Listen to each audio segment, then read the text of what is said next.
conseil n'est pas à prendre. Parfois, les personnes que tu considères comme personnes de confiance ne sont pas forcément les bonnes personnes. Parfois, tes proches vont te dire non, fais pas ça, alors que Dieu t'attend dans oui. Parfois, ils vont te dire non pour te protéger, alors que Dieu te dit oui. Tu ne peux pas juste accepter les conseils des gens parce que ce sont tes proches, parce que ce sont des personnes de confiance, parce qu'une personne peut être une personne de confiance, mais pas la personne adaptée à la situation par laquelle tu es en train de passer. D'où l'importance aussi, avant de demander les conseils, demande même aux personnes de confiance, demande l'avis de Dieu, demande l'avis du conseiller qui est le Saint-Esprit, un chrétien, vraiment parle juste à Dieu, parle-lui.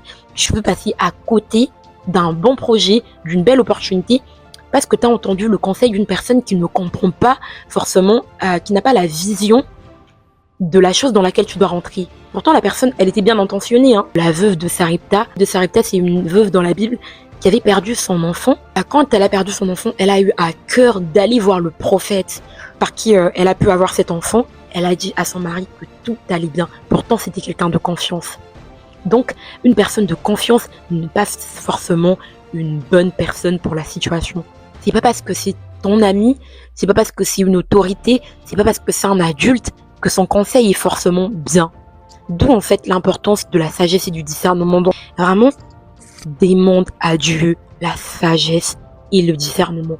Tout conseil n'est pas à prendre.